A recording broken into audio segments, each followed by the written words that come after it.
So in this video, I want to clear something up that was mentioned on my last video. I'll put that link down in the description, but I want to clear some of the myths about Section 8 and how it really works, because some people hear about the stereotypes and they actually believe it without really understanding it. Like, tenants will tear up your properties, Section 8 families are not good long-term tenants, you won't get paid, whatever it may be. I'm here in this video to kind of clean it up, because the reality of it is, if it wasn't as good as what I said it was, I've been only doing this for 25 years, so I'm really in the mix of actually doing it. So I would really take it from somebody that's actually doing it instead of hearing the stories from people that aren't doing it. And a lot of times we listen to other people that are not even in the game. We listen to it, hold it as scripture, and we miss out on opportunities. So in this video, I'm going to give you a clear understanding how it works and how you can do it too. Okay, so like one of the things I hear all the time is Section 8 tenants are bad tenants. Well, let me give you an understanding about something. I look at it as this, and been doing this for 25 years, I really got the understanding that it doesn't matter what program somebody is on, people are people. And they have needs to be met just like anybody that's not on Section 8. So with that being said, it really comes back down to, and I will mention this many times in my video, but it comes down to the screening process, right? That's why you have to have a thorough screening process to vet those that are fit for your property and fit for your criteria of who you want. That's just like anything else. Like when you go to a job, what do? They interview you to see if you're a good fit. They're going to vet you. They're going to ask you questions. Not everybody that comes through any job can get by, and not everybody gets accepted. But what do? They vet you. And that's exactly what I do in my business. I must have been doing something right, because out of 25 years, I've only had 3 evictions. So with that being said, it's not the program that makes people bad, it's just people.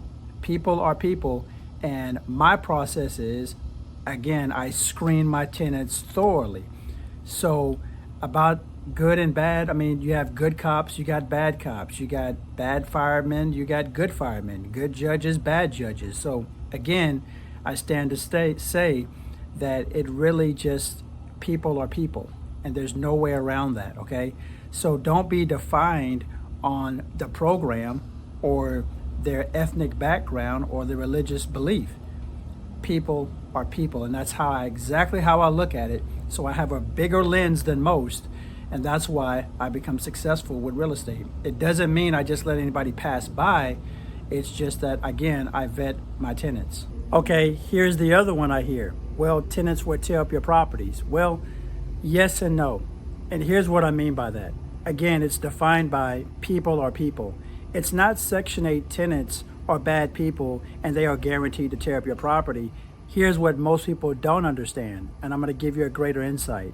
When these tenants sign up for the Section 8 program, every single time they're going to be assigned to a caseworker, and this caseworker is the liaison or the middleman between myself and the tenant. So this is what happens. They're on a waiting list. So when they sign up, they don't just get on immediately, they are on a wait list. This wait list can be 5, 10, 15, even 20 years before they can actually get off of the waiting list and be able to take that voucher, okay? It's a representation of the program, and then go out into the open market and look for a deal or look for a property fit for them and their family. It's not an easy process for them, and it's a long process. So with that being said, what happens is, if the tenant does tear up my property, okay, this is what happens. All I do is take that information and that proof, which is easy to see, you just take pictures, I take that back to the caseworker. The caseworker handles it, and guess what? They lose their voucher, something that they waited for all those years. So you got to think about, when they're getting free subsidized rent, which is hard nowadays, for people to even make it that have a job, when you can get paid through the government, right? The tenant gets subsidized rent again. Why would they want to purposely get rid of something that they've been waiting years to get on? Okay, so they have too much to lose. This is another reason why I like to deal with low-income housing Section 8, because again, they have way too much to lose as to somebody that's just not on Section 8.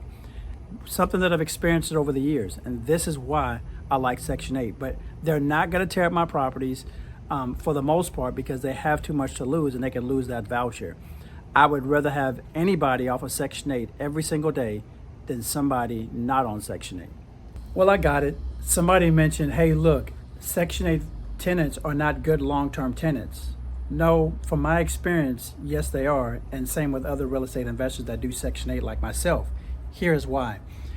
When it comes to Section 8, first of all, they're on 12-month leases. It's not month to month. It's not 6 months. So that's one thing I like about it. They're locked in a 12-month lease. Number two, every quarter I go by and do an inspection on the property. When I do an inspection on the property, if it's their fault, any damages, guess what? I have them pay for it, which works all the time. It's under contract. This is not an oral agreement. Because when I give them the property, it's in tip-top shape. How? How do I know that? How do they know that? Because I do a move-in checklist. There are checks and balances that I do in my business to where I'm airtight in my system. Now, sometimes things do happen, some things do fall through, but I learn from it and I move forward. But I don't look at Section 8 as a bad thing. I look at it as a very good thing. That's why I've been successful the last 25 years. So at the end of the day, what I'm saying is that I'm not saying anything is perfect, but what I am saying is that I've perfected or come close to perfecting a system that's really good, that's helped me and manage my company as far as having Section 8 families in my properties. I don't have as much damage as most people would have, okay? I get paid every single month, and I love having long-term tenants on Section 8 because they tend to stay there. It's hard for them to move from place to place, not because housing isn't available. A lot of the landlords don't have the understanding about Section 8, and that's what gives me and my students the unfair advantage. So let's bypass the stereotype, get an understanding, and you too can win in Section 8 investing. If you like this video, share this video, comment down below, let me know what you think. See you in the next one.